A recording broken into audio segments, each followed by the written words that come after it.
Alrighty, ladies and gentlemen, welcome to episode 3 of Monk Mode. Just wrapped up a leg day. It is currently 3:32 p.m. on a Saturday. I've been working since 8 in the morning. As soon as I was done with all my clients, immediately got into a leg day. I've really only eaten once today, and all I had was like a breakfast sandwich and a coffee this morning because I just was not prepared in terms of food for the day. But we're going home now. We're gonna get into the first real meal of the day, and I will see you guys then.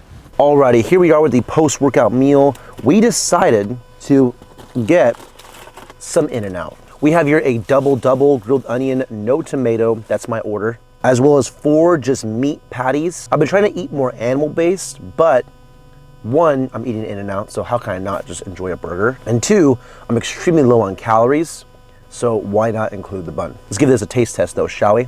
For those that are not on the West Coast, I mean, this is like California's pride and joy right here, In-N-Out.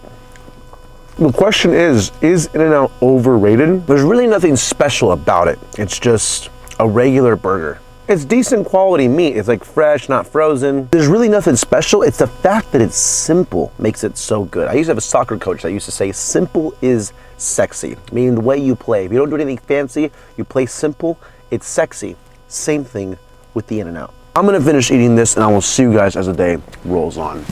Alrighty, it has been one heck of a day today. Got home after the gym, ate that In-N-Out, then ate dinner, which was some sushi, which was absolutely fantastic. I did not film that. But for the last couple hours, we've been sitting here editing some clips for both TikTok, and I just finished editing Monk Mode episode numero dos. And after a full day of working, training, editing, it is about to be 11 p.m. on a Saturday, and this is what my year is gonna consist of. And it gets a bit tricky to kind of document this Monk Mode because it's like the same thing every day. You wake up, train, work, eat, sleep, repeat. But I am gonna show you some ins and outs of Monk Mode, starting with the morning routine. So tomorrow I will take you guys through the morning routine, and part of the morning routine starts the night before. So it's about getting good rest, getting good sleep, which I am going to do.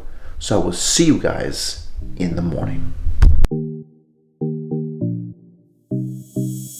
Alrighty, so part of the morning routine is getting outside, getting the sun on the face. I like to do that by just going for a real brisk walk for like 10 to 20 minutes max, pretty much just around my block and back up to my house. And this is super beneficial for a number of reasons, right? 1, you're getting some vitamin D in the morning, sun on the face. It helps with your circadian rhythm, helps with your mood and your energy throughout the entire day. I'm also getting in some steps in terms of cardiovascular health. So when I have the opportunity to do this in the morning, I always try and do this. But right now when I got outside, I was a little bit nippy, a little bit cold, had a little bit of a wind coming at me as well. And you know, certain conditions like that could prevent people from even wanting to get outside in the morning or wanting to go for a little bit of a walk. You know, sometimes it's a little bit cold. If you're waiting for the perfect weather conditions to do things like go for a simple walk, then you'll never do them. There's no light without dark. There's no warm without cold. Sometimes you go outside, you go for a walk and it's cold and you think to yourself, good, it is cold, but soon I will be warm again. It's cold, so what? Just go outside anyways, get the sun in your face, it's good for you. Whenever I try and tell people about my morning routine, like going outside, even if it's cold, or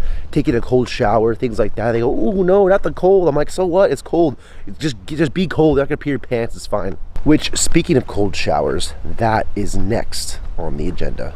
All right, today is day 7 of doing cold exposure every single day. We are about to hop into the cold shower right now, but it kind of dawned on me this morning before I hopped in here. It's day 7. We were a week into doing this, you know, quote unquote New Year's resolution.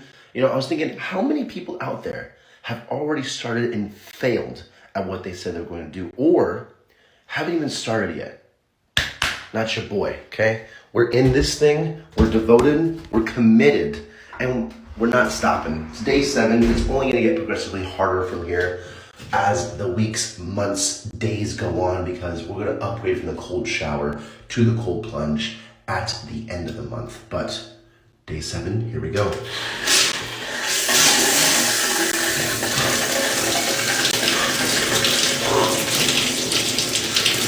So what you just saw there is actually my TikTok. I am doing cold exposure every single day on there as like a little series. So we're starting with cold showers and we're slowly progressing to like a cold plunge, or maybe getting out into nature and doing a cold plunge that way, whether it's like a pond or a lake or the beach. So follow me on there for some more entertainment. But the last part of my morning routine is actually getting in my cup of coffee. Now, I'm a big Andrew Huberman fan. I love his information, I love his content, and one of the things he advocates for is waiting between like 90 minutes to 2 hours after you wake up to have that first cup of coffee. It makes the effects of caffeine last longer so you're not crashing throughout the entire day. I've done several videos on this in the past on my channel, but I'm also a fan of Gary Brecka as well, and both morning routines are fairly similar. You have the morning sun, you have the cold exposure. The difference with Gary Brecka that he adds in breath work as well. And now the question is like, which one is the best though? What is the best morning routine? And to be honest with you, I think it's what you prefer. I think the non-negotiables are definitely getting some sunlight first thing in the morning, maybe doing some cold exposure, cold shower. But if you want to do things like breath work, some people eat breakfast, some people don't eat breakfast. You know, a lot of people have different opinions as far as what they do. Now, if you try and take something from everybody or try and do all of them,